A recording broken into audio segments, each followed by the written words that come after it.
little closely, and it might be quite similar here. We have a draft, gentlemen. This is our 3rd attempt at the draft, so we'll see if it loads through. Looks like we're good, as a couple bands are already flying out. But cool. Parker, what kind of adjustments would you like to see from Clutch Gamers? We felt pretty good about their draft in game number 1. It was maybe the execution that didn't work out, but if there was something you can kind of pull out from it. I want to see some true spirited SEA Dota. Ganking heroes, run at you, win the lanes. That is SEA Dota at its best. That's the SEA Dota that has upset top-tier Western teams in the past. Has upset a lot of top-tier teams on the international stage. I think that's more what Clutch Gamers have to do. Okay. They get first pick here. We might see them just go right into the Sand King, but maybe run at you would be a Night Stalker early. Nah, they're going to go for the Sand King. Okay. It's okay. I think you can work around that as a run at you kind of draft. Bootback's perhaps one of his best heroes, or best hero. It's stable. Like you can't really say much more about it. Yeah, Sand King. It's like, yeah, the Sand King, the old trusty. And we know what it does. We know what it doesn't do. There's that. I want to say it might be the most first picked hero on this current patch, probably. Oh yeah, I would imagine so. Turn to pick. And then here we go back again. To the I was wondering if they would take either this or the Drow in the first 2 picks again, since it's been left in the pool this time. But there's the Veno again, and once again, I wouldn't be entirely surprised. Yeah, they could go with it as as the RTZ safe laner again, but I wouldn't be totally surprised if they wanted to change things up a little bit. I would actually wager that EG would switch it up this time. I think that they're the kind of team that's not going to just do that again. They're just, I think that, I don't know, I'm just getting a hunch here that more than likely we'll see it in a different position in the different hands of someone else. Oracle. Fantastic. Love the hero. I'm excited to see it. Crit's going to be playing it. And, I don't know. That's dope. This hero does a lot of things. One of the issues that he does have is kind of mana problems. His spells are also good, but they're very spammable and they're kind of cost intensive. So that's one of the issues this hero's had. One pairing that we've seen occasionally, but not too much, is with the OD. With the Oracle. Oh, I love that. If you have the Venomancer and the Oracle with the OD, like again with like very frequent cast spells, you basically would never worry about having mana issues with them as long as they're together and like in some kind of Death Ball, and that makes the Oracle. Yeah, but if you want Death Ball and you want Oracle pairing, you're looking at like Death Prophet usually. Maybe not EG, but I do love that synergy with the OD. There's a lot of fun synergy out there with a lot of the new meta picks. Let's say like CK, for example.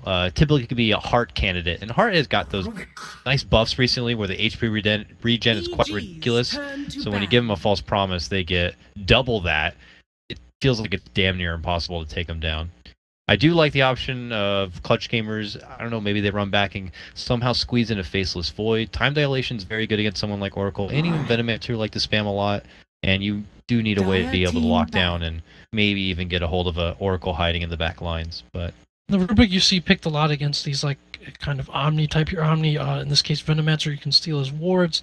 With the Oracle, like you end up taking his spells obviously as well, but Rubik of course with the benefit of having basically no cast delay on the spells, no cast animation on the spells. So he's a better version of some of these other heroes that you have on the other team. And then of course with the null field as well is going to help against yeah, it's just value. Yeah, that is value 10 for sure. Second phase. They'll still ban the Drow. Yeah, they get rid of that Drow again. Cool. But it could be run in as an offlane or a mid. So there's that flexibility. Support, of course, too, but I think it's less likely to support with an Oracle. I think Venom is better as a 5 and a 4. I mean, he's fine in the jungle. Jack can attest to that.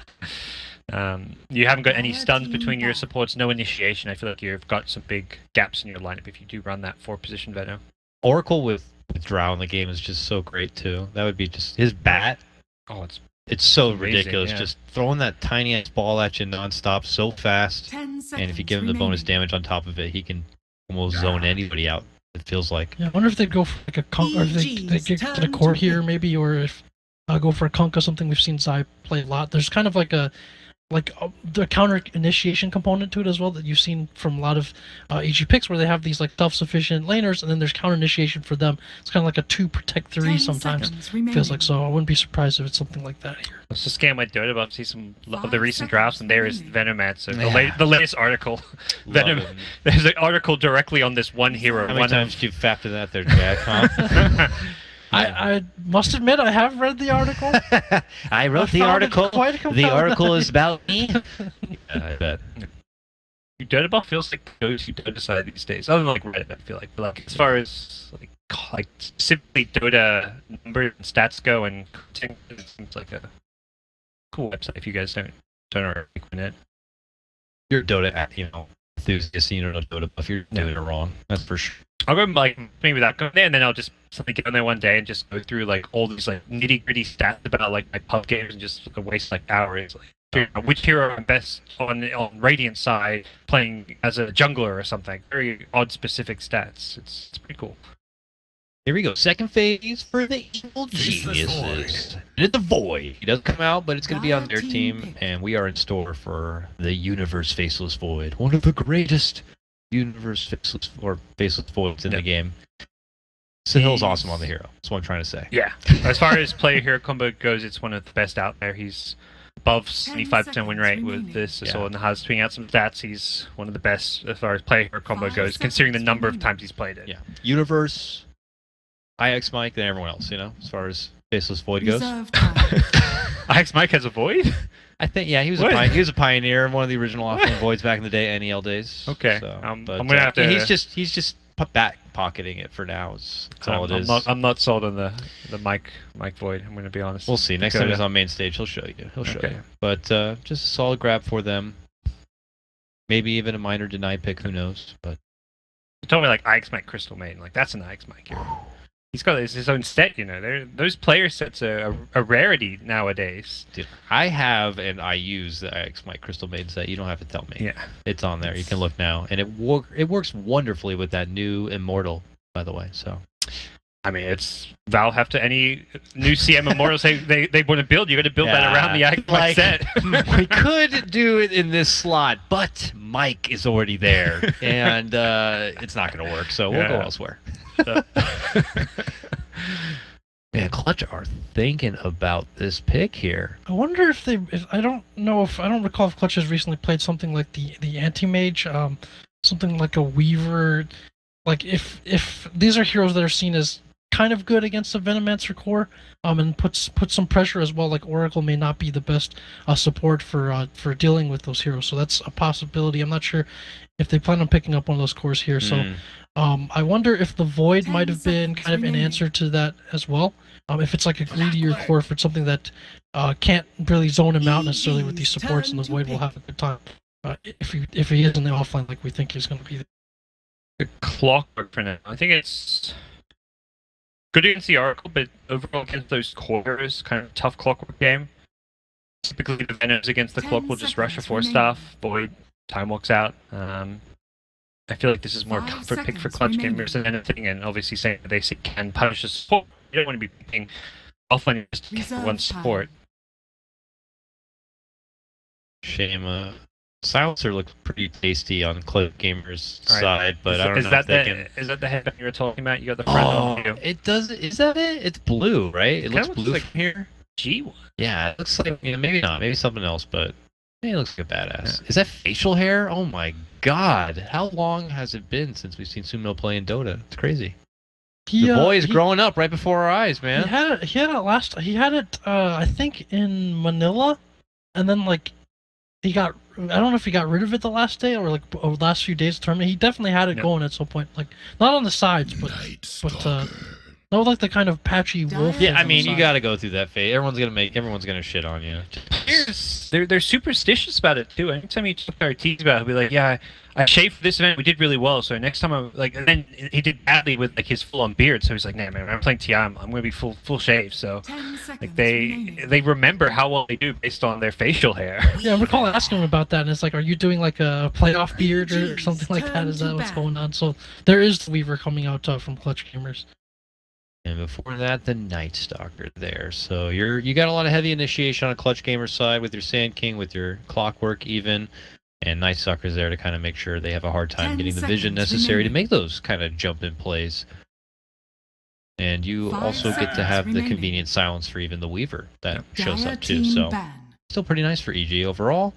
But yeah, I was also thinking about the Weaver too for Clutch. I think that's one of the better core options you can go for that's elusive and can deal out some good bursty damage, maybe even later on to eliminate an Oracle, or at least force the Oracle to have to use False Promise on himself. So that'd be nice. And I think that may be why they spent kind of like this much time on that Void pick. They're kind of already looking at what the cores that Clutch might pick up to deal with or counter this Minimancer, and they felt that Void is probably a good answer to many of them. Void and Night Stalker for the Weaver, so I feel like they have got a tool to deal with the Weaver.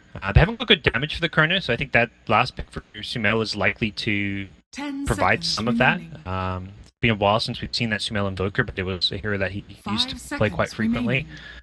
So maybe something he kind of considers, but I don't know. This event, I feel like he is. I'm just getting a hunch that he is getting to dictate what he wants to play in every draft. I think so for sure. I don't know if they're just like. Is it the mid AA?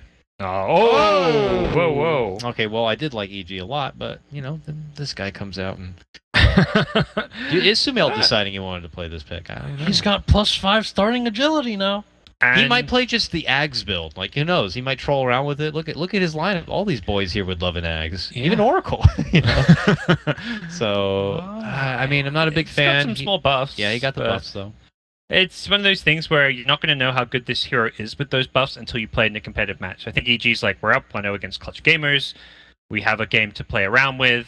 Let's try out one of these newly buffed heroes and see how it Please don't go well. Please go well, because if Alchemist looks so good, we're going to be in store for a lot of Alchemist games. So, yeah, I like you, EG, but if Alch looks really weak, and maybe all the other teams are like, he looks like shit, we won't play him, then we'll be fine. Yeah, this is the kind of game that all the teams are going to be watching. Yeah, they're like, oh, is Alchemist good?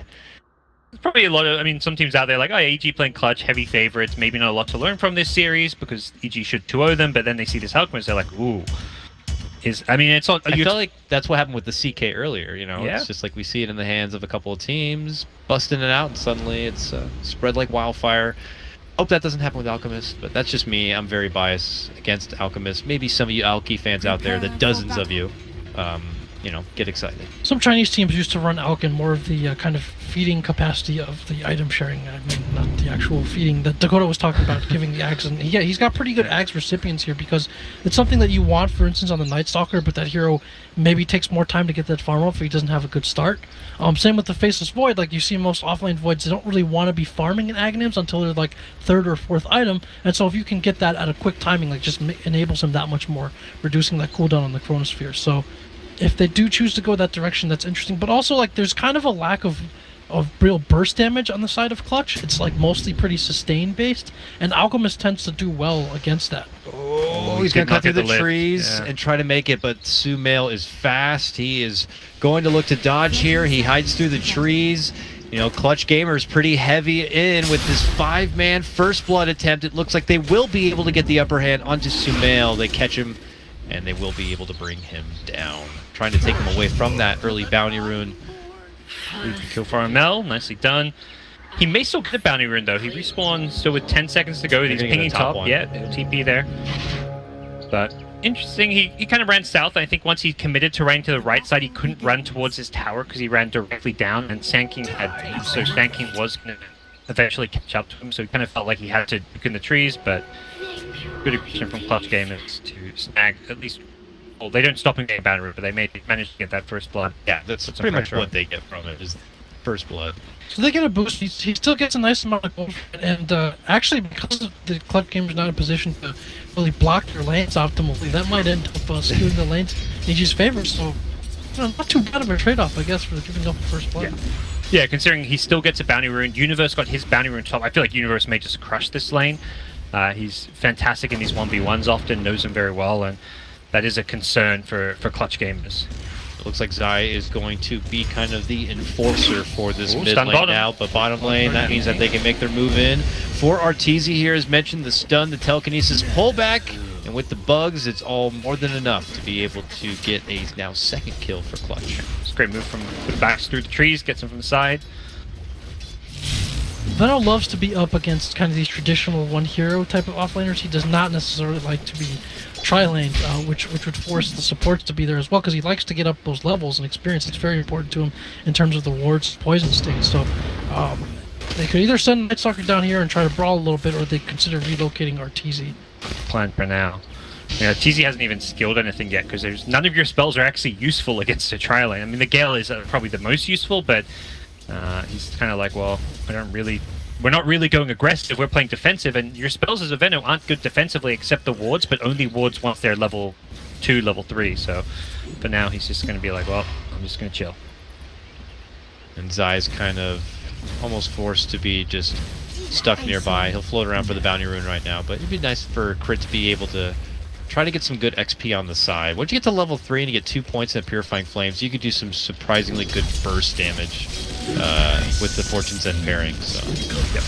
But we'll see if he gets that kind of opportunity or not. As long as Clutch Gamers are keeping this pretty heavy on the aggro side of things, he might not get that opportunity. But as I say that, they all step off. In fact, it does look like Zai's trying to go in for a snipe of the bounty rune, but gets there just a bit too late. Oh, into the root creeps. That's going to be actually a decent amount of damage. He actually got, it almost feels like a little lucky there. I feel like when I cross in front of those creeps, I don't know, they hate me. They're just like, get the hell off my doorstep. They hit me with the root, they hit me with everything they got. Those dreaded prowlers. One of the best ones back in, this is turning back the clock, but in Warcraft 3 there was those like purge creeps. They just come out oh and my just purge god, you and drain your mana too. those are just brutal to walk past. Sumail's just roaming around picking up bounty runes. I'm just enjoying watching him. He goes to the top one. When you have these 1v1s in the offlane, neither offlaner really wants to leave to pick up bounties unless they get an early bottle to refill it. So he has free access to get double bounty runes and then come back mid. He pushes out the lane with acid, he returns. Barely, I mean, it's kind of efficient. At the same time, he is missing some CS while this goes on, but those bounty runes give him more gold than he'd otherwise be finding. And he returns back to the mid lane with pretty even neck-and-neck CS game there. You were already mentioning how Universe was going to be getting a lot in his lane, and it does look like that is the case. 15 and 1 CS for him, but it is a win-win clockwork. It's kind of a matchup is also getting a lot. We're seeing some simultaneous Armel harassing Sumo quite a bit, while top lane raided with the battery assault. Universe gets a time lock hit there, so it's quite a bit of damage on Rappy. He's going to force out the sound, while bottom lane moves under RTC. We catch the back end of that one. It is CG coming up successful once again. Like the CG have reacted to the Venom problem from game 1 and like, we're going to actually address this here since we had no answer for it once he got farmed. Let's stop him getting farmed. Let's put him on the back foot and play from there. So already we see a much clearer response coming out from the CG camp. Nighttime now. Is level 2, very fresh level 2, so not the best side of the XP as far as where you'd like to be, but we'll see if I get any sort of setups with it or any sort of potential plays. He's for now kind of heading cross country here, and we'll get some of that time to farm as Sumail's once again doing the loop-de-doop here, grabbing some bounties and some jungle farm. Oh, missed that acid. That acid AoE. Uh-oh. He pulls him in, but initially it didn't actually draw aggro, it looked like. But ooh, another setup possibly onto the bottom lane here. Can they get Artur down yet again? There's the telekinesis. They throw him right back in towards Gabby. There's the burrow strike, and that should do it. Walk him on back. He'll try to get some wards down or something, but now he is 0 and 3. This aggro lane from CG is proven to be quite rewarding. Yeah. The wins for EG is mostly the mid lane where Alchemist has not been ganked at all. He's kind of free farming. He's fallen back in the jungle as well. He missed that stack, so a bit of efficiency lost. But he is maxing that Greevil's Greed, not even getting that third point in acid. So he's going full-on gold farming mode. And also giving that lane in the mid to Zai from time to time when he does venture back into that jungle. Definitely feels very passive. Very more on the economy side of things for EG. They understand that they are going to be taking some losses, especially in that bottom lane, but like you were talking about, Sumail's getting a lot, Universe is getting a lot, and they're not going to be maybe proactive at all in this nighttime, but Zai did get a bit of time there to farm up. So he's getting closer to level 3, but is he crossing paths with the Sand King as he tries to rotate through the mid lane? Yes, he will spot him out. I don't know how much kill potential they have between him and Sumail, especially when Sumail's already this low, but they will avoid this potential gank. Oh, Zai won't. He's done for. He does get caught with the telekinesis, with the burrow, and with the soul siphon. That is gonna do it. Sumail's like, I'm out. This bounty runes to pick up. Yep. See you later, guys. There's money to be grabbed. Yeah. let's say, gets the Iron Talon. I was wondering if I feel like he maybe should have got that earlier, but he knows he's going to spend probably more time in the jungle than he will in the actual lane, but already see a response. Fly solo. Oh, he wards, but instant D-ward from Zai. Good heads-up play there. And even gives the ward to Sumail. What a bro. More money to be made by the money man. One thing that's going to be interesting to watch out for is how quickly can Armel take this mid tower. If Sumail opts to retreat into the woods, and let's say Artesian isn't in a position to come help, they take down that tower, and then once these towers fall, it's going to be a lot harder for EG to farm the jungle. This is a problem that Radiant seems to have quite frequently, which is both protecting their jungle because of the spacing of the camps and being able to stack their jungle effectively with the Ancients and the distance from the other camps. So that is something that obviously EG is going to want to utilize with the Alchemist, whereas CG is not really built in their lineup to take advantage of jungle at all, by contrast. So that's going to be something to watch out for. There's a lot of vision from Clutch and a lot of mobility, and so if EG loses control of that jungle, it could be a tough game for them. Perhaps more the Venom's job to defend those towers too, because well, losing your towers is where you lose control of the jungle. They need to try and stop that Death Prophet from taking early towers. The hero to do that isn't so much the Alchemist, but the Veno teeping in with Plague Wards to just set up camp and defend those. It's very hard to push into level 4 Plague Wards in that early stages of the game. Yeah, that's a good point, and that may be why they keep bringing him back to lane, even though he's been killed a few times, because he is going to get more experience. He is able to stop the wave there. Instead of just transitioning him to the jungle and telling him to go farm that, he's still getting lane XP and keeping the wave off the tower, at least for now. The tower is still in pristine condition. No points in Gale, very much clearly going for a full-on Plague Ward build that he'd normally get that Gale for some kill potential. They're playing defensively. Nighttime concludes as there is a bit of a tussle over the bounty rune. It's going to be Clutch who lose their Sand King in that ordeal. Zai's going to be able to walk himself into a regen rune and back to full health. Very convenient for him. Void makes the first move before Clockwork does. It's kind of the unexpected result there. Normally you think, okay, let's here's hit level 6. Clock is typically the one more interesting getting to. Yeah, but Clockrat is the first one to get the ulti off into that mid lane. Finds connection onto Sumail, tries to cog him down, but they'll have to settle for Zai, it looks like, instead. Very easily escaped there. As long as he had Chemical Rage up, I guess Clock was banking on it being down. Just breaks his way out of the cogs, runs away. I don't think Nightstalker even saves him there. I think that was just Zai thinking he needed to save him when really Sumail was A-okay. But this mid tower is the key objective, and I think Death Prophet... Oh, no mana. I was about to say, earlier on he hadn't skilled up the ultimate. This time it's just, yeah, he's active it out of mana, so... We'll see if they can defend this one or not. Veno has rotated top, so it looks like this tower is done for. And there the Exorcism will come out. As the tower is already falling, so I wonder if they're going to keep this party moving forward or try to pull it back into maybe some extra farm for the DP. Looks like the latter here, so... As they settle for that, EG goes for their own trade, bashing in towards this top tier 1 tower. Their kill potential is getting pretty nice now, obviously, with the Chrono being online. Poison Nova is there. But they might decide to just wait things out until maybe the next Nightfall. Yeah, EG's stabilized the lanes with Veno catching up. He's not going to get the Great Veil timing we saw last game, but he's still getting pretty good. Universe is recognizing that he hit the 1v1 lane, he's farming well, he's going to go for a carry build, treads, Master Madness. Good hop over the trees here from Rappy, gets the jump. Central Chrono. Onto Arteezy. Universe waits a bit. They catch him with a telekinesis, so pull out the time walk now to be able to make it away.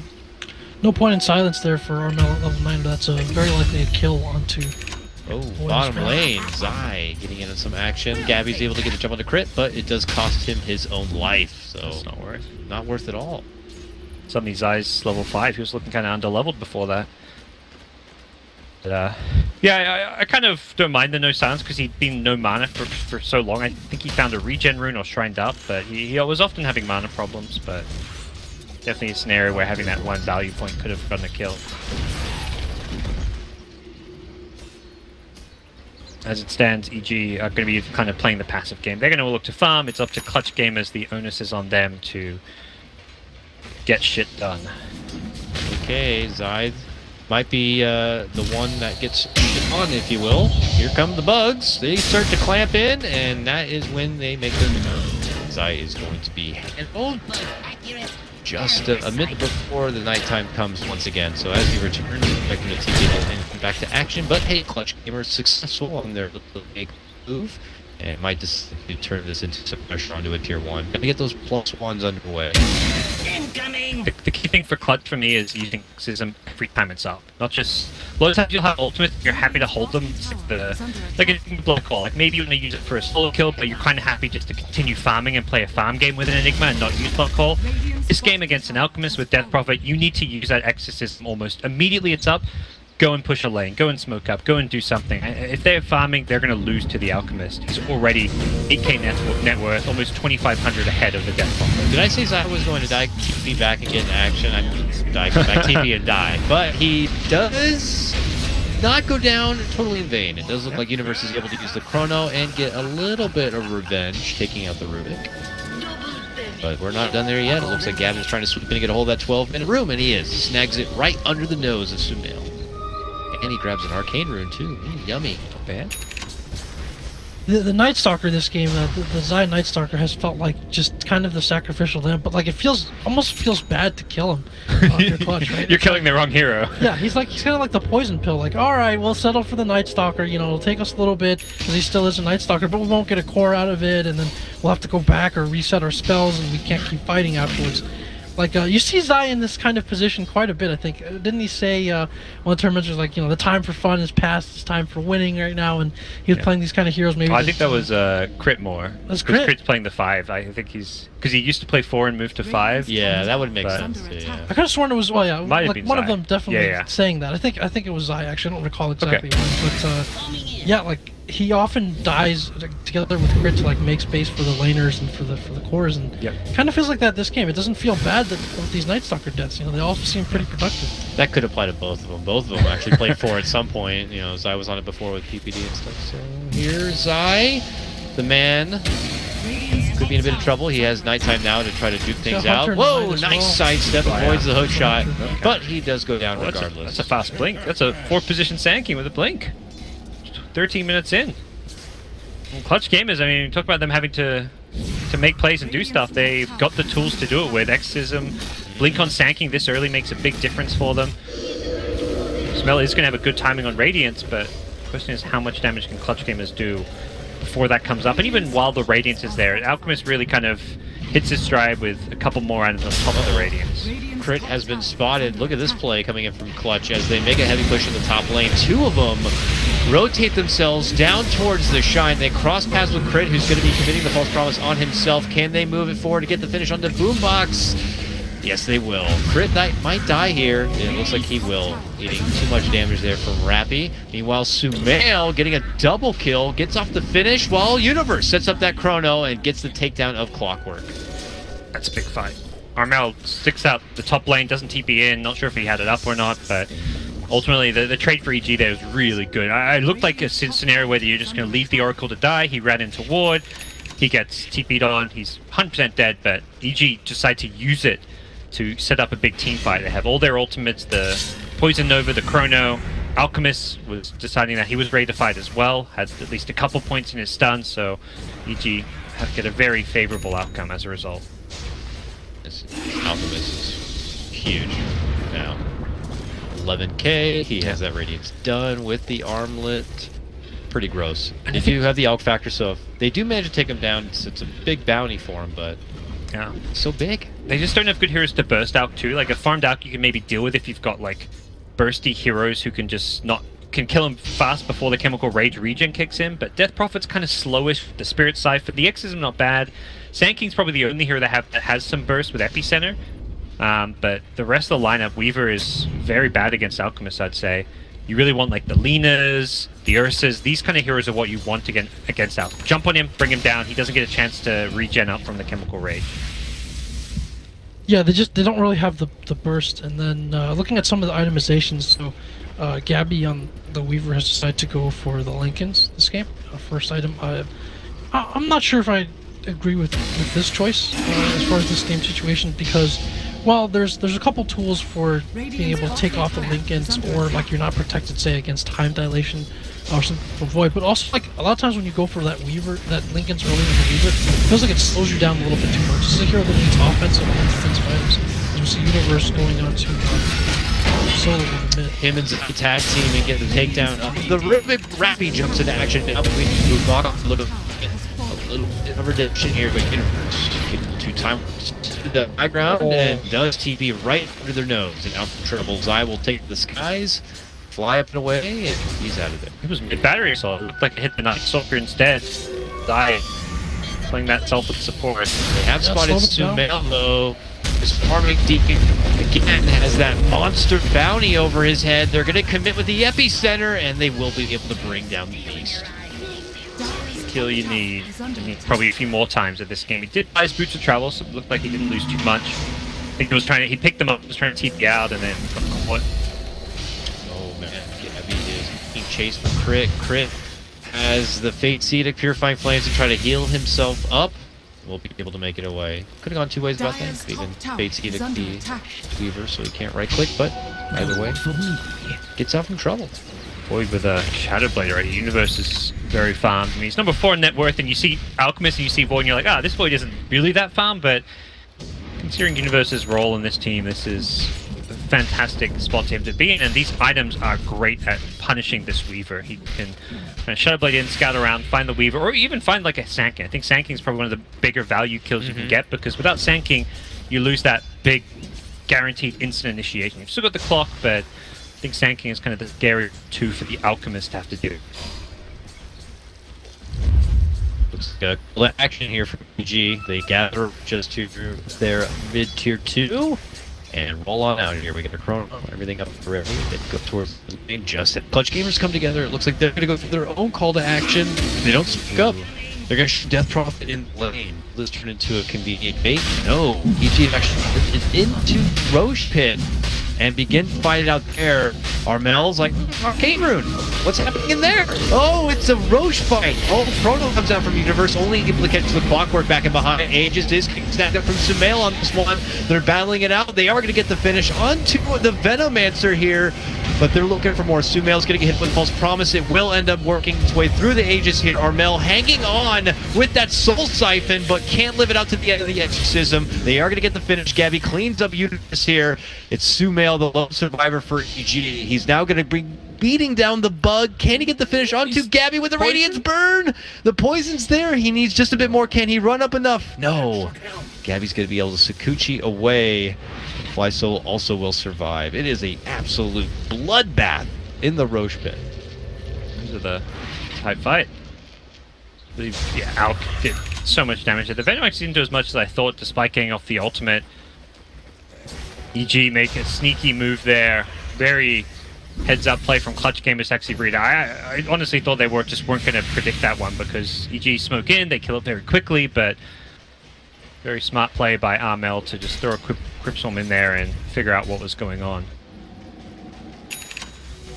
This sustains. Gold remains. Now Clutcher back to the grinded farm for now. Gabby kind of attending to the bottom lane for just a little bit here, but he's going to be moving his way forward into a diffusal, will look like. So damage is going to be coming together a bit better, and he also has the BKB queued up right behind that too. So I feel like you can't feel too great about that fight though as Clutch. I mean, for one thing, you only get one more kill than your opponent, so you do break the Aegis right away, but it's an exorcism used not to take objectives, and Alchemist doesn't die. He's the key hero. He stays alive. He gets a lot of kills. It slows you down where you don't have exorcism for a little while, and Alchers continue to farm, so it just gets Alk more and more money to play around. So I think this game continues to look pretty scary for them, despite that fight. I didn't even notice, yeah, he's got that new bubbly Radiance cosmetic look. Kind of funny looking here. Sumail will pressure his way through this top lane. The rest of Clutch all down this mid lane. They'll be starting to knock their way down this tier 2. Looks like we've got a nice DD rune here on Gabby, and now the Exorcism also coming out. No contention at all here from EG. Just kind of prepped just in case Clutch continue this push on forward, but they are going to be splitting the pressure elsewhere, it looks like, in the meantime. Yep. Zai's there just to try and scout, make sure that Universe is protected. Universe is going to Shadow Blade in from the Shrine, looking for a pick, and he may actually find it at the Ancients. Gabby's still there. He moves in, hits him once, then commits him with the Chrono, and now uses the Mask of Madness. Can he burst him alone? Clockwork dives for himself right into the Chrono, but there's just not enough damage. Gabby will be able to make it away. Zai tries to get the follow-up, but can't get it. Yeah, bit But unfortunate, very close. Universe hoping for like maybe a bash towards the end of the chrono and he could get that kill if he kind of got that extra stun duration. Find it. He tried to play his efficient if possible. Even got that one first smack in before the chrono, just to get the most damage out of it as possible. But what Rappy's doing with that hookshot, you can actually get that stun off on the void. You don't like actually physically go to him, but it still stuns him in chrono. Okay, At least that's how it used to work. I assume it still worked that way. So he wasn't like, he didn't just like waste his hookshot there, but he missed it. He hit his teammate instead because Void kind of dodged it. It looked like. No, but that makes sense. That could stop like 1-2 right clicks. Yeah, exactly. Damage there. Prevent some damage out, but help the time lapse come off. EG rolling down deep through this top lane. You know they're doing it without their chrono, but they're still looking for a fight. They're looking for a tier 2. They got the darkness and the vision to kind of get the upper hand, but now Death Prophet into action. No exorcism. Starts things off early onto Sumail, but Sumail pops the ulti and begins to run back. Or EG going to totally withdraw from this one? Looks like it. I guess what they wanted to get out of that was, you know, Clutch Gamers at full attendance in the top lane. So, see where things go from here. EG just happy to keep farming. Sumail isn't quite at that full Alchemist level yet. They've got a lot of Ags they can pull. Who gets the first Ags, Jack? Where are you looking? I think maybe the Night Stalker is nowhere near it. So if they value Vision, I think that's a pretty good choice at this point. If not, I'd just go straight for the Venomancer. Truthfully, he doesn't need to farm it himself. He's a little bit behind, and so that gives him some more tankiness and survivability.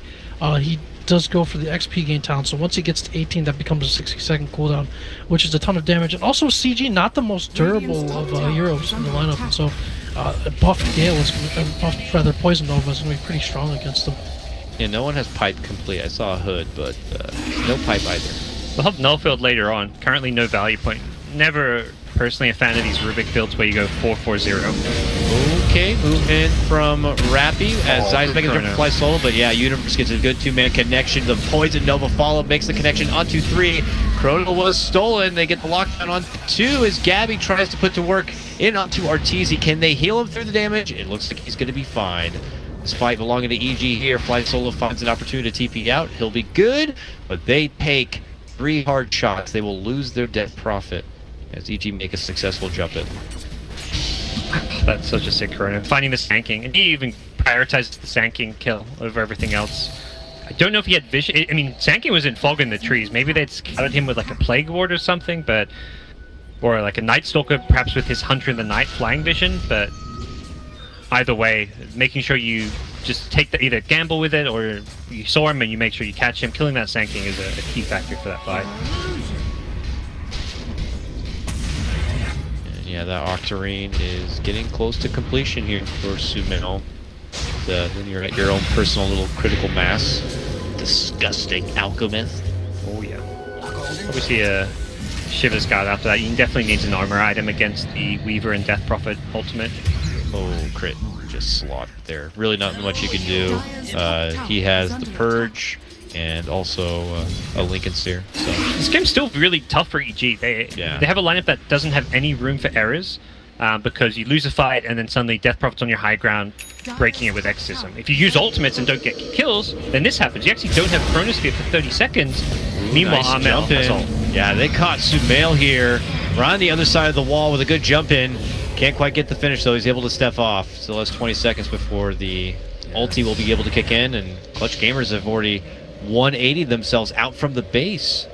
Or do they commit for the kills and take a lot of damage? If they maybe just focused on sieging there, they could have at least gotten that tower down to half HP or something, but they saw an opportunity. You kill Sumail there, you force a buyback, or you perhaps just break open the game and take that tier 3, maybe get racks, or at least get some shrines after that. I think for Clutch, it's all about playing around the cooldowns. That Chronosphere, when it's down, you suddenly find yourself in a very strong position. If you've got Exum and they don't have Chrono, you're looking good. I was gonna say now EG have the options here. They could take things a bit more passively and just wait out for the Roche, take that, then move forward, or just take it right to Clutch Gamers. They don't have that Exorcism anymore. So it looks like they want to see if they can pressure through this top lane a bit, but Clutch are nowhere to be found. Already pushing out this bottom lane a bit and otherwise imploring their buddy-buddy system. Yep. But EG are going to be able to wait things till that Roche. It looks like, what's the timer? It's a short one. Just about 40 seconds or so. Yep, 40. Almost right on the button there. Good timing for them. Maybe get a tier 2 plus that. Dire's middle tower has fallen. See where EG go from here. This Alk is kind of that point where that lower cooldown Chemical Rage, much higher uptime. Not what it once was patches ago, but still pretty good. I mean, that with a False Promise is pretty ridiculous. Yeah. He's even getting double that regen. It will feel like near impossible to kill him, and he's getting all that life steal from his spells and such. He is a Goliath. Radiant's bottom tower. See his net worth though, it just still doesn't have that old Alchemist feel where it's like, man, he's 24k net worth, yeah, he's unkillable, he can take any fight he wants. It still feels like he has to play very cautiously. Yeah. And not get caught out. The Exorcism could ruin his day. I think part of that is EG didn't have any full staffs until now. They've got a way out of the Clockwork Cogs with Arteezy picking that up. I think I kind of expected maybe for him to pick it up a bit earlier, but he did prioritize those other Veil, Solar Crest, Common Venom items. Yeah, the extra mobility is going to be nice, and if he's not picking it up, I don't know anyone else who is, because lots of the farm is already being gobbled up by the mighty Sumail and some of the other cores here. EG coming together now, still eyeballing this Roche pit. It's up now, so tension will be on this Roche. Obviously, Clutch will want to contest it. By now, they have the Exorcism back up and ready to go. I don't know. Jack, what do you think? What would be Clutch Gamer's best approach to this kind of situation now when Roche is going to be a priority for both sides? I think, oh look, as we see some deep wards there by Clutch Gamers, I think that they need to go back to trying to get these pickoffs. I think you get the lanes pushed out, whether Sand King Clock or Weaver can do that and have to look for these kind of pickoffs. I think they have to try to restrict EG space a little bit. I thought EG would try to start deathballing now with the Alchemist, who's, as you mentioned, very difficult to bring down, especially with an Oracle, but they still, I guess, don't feel entirely comfortable doing that, so this next Aegis is going to be huge, and one way to stop that or forestall it is to keep the waves pushed, keep the pressure there, make your enemy reveal themselves and look for pickoffs. So otherwise, you know, giving up this Roche looks really bad for them. Like, I'm not sure they would be able to last much longer if they did give up that Roche. Well, EG are going to smoke up. They had some vision from Plague Wards. They got deleted, but here they go. They are coming in from the low ground, though. Gabby could scoot in. He does manage to get just a brief glimpse of Zai. Frantically pings it out. The rest of the team they're going to wait this Rocket Flare out. Yeah, they wait the Rocket Flare to expire, and then they start on Roche.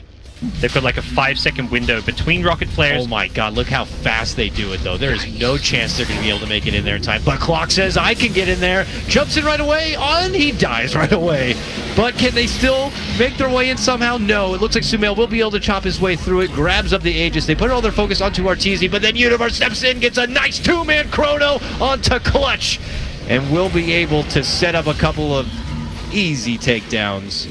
3 gonna get dropped now, and Aegis claimed. EG looking to just take it home down the mid lane. So there is a 4-second window between Rocket Flare cooldown and the vision it gives, and in that 4 seconds, EG got Roche down to about 25%. That was crazy. Oh, Fly's dead. Woo! Okay. He got squished like a fly. This is like game 1, you know, that we're just like talking about whatever's going on, and then suddenly EG just have one crazy fight, and boom, game ended. The 0 to 60 moment all of a sudden there from EG. Like 0 to 100. It's crazy. Wow. The Nas turned on. Wow, indeed. Gabby can't even believe it. What the hell happened? We're out of the tournament? Yeah, guys. Sorry. EG came in today, fired up and ready to play. I know Clutch got the best of them in the round robin, but this time EG are not pulling out any sort of ancient apparitions. Did Clutch beat EG in the round robin?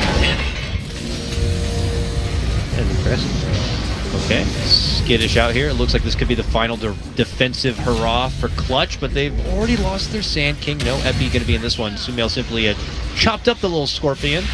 Looks to go for the Clockwork next. Rappy has to step away. Clutch simply fighting out their last moments of the tournament here. Oh, he tried to Manta off the stun on that one. Couldn't quite get it. But Sumail alone can bully back all of Clutch here, while the rest of EG can step off. But they got to be feeling pretty good. It looks like EG will be able to move on and into the next round. And if I'm not mistaken, from what they were talking about earlier today, they don't flip the bracket in that first round. So that means OG are going to be going against EG next. That's hype. Woo. That's where EG starting in the lower bracket, like, completely changes the dynamic, because I'd say EG is, even despite being 5th in the group stage, very clearly like top 2, top 3. I'd say like EG, LGD, and OG look like the 3 best teams. EG just through some weird head-to-head rules ended up in the lower bracket despite finishing tied 2nd in score. Okay, well, I don't want to speak too soon. Clutch did manage to hold that top lane. EG stepped off, went for the Shrine, and now they're going to be able to jump onto Sumail. He gets hit with the False Promise, but this is not with his ulti. He didn't even try to pop it. He just knows that his Aegis is going to be there for him, and he might look to fight it out for his second life. Gabby trying to move it for the rest of him, but now they're hitting him up with the Burrow, with the Epi. He's trying to waltz his way through it. He even mantis it out, but can he still survive? Yes! All of his life now returning as he's able to walk away free. Now looking to return into action, Clutch Gamers. Oh boy, what have we gotten ourselves into now? Sumail's back, and he just quickly knocks down 2, gets a double kill, and just crushes the hopes of CG. Now he's pulling some Ags. Although Arteezy got fed up, he bought his own. He's like, alright, you're not gonna give me an Ags, I'll buy one. Sumail, always making me support him. But EG, yeah, at this point I think we can safely say they are through to the next round to verse OG of all teams. Yeah, really, one of those 2 teams is going to get eliminated in the next round. Both prominents and favorites, even at TI, but it's going to be some good stuff.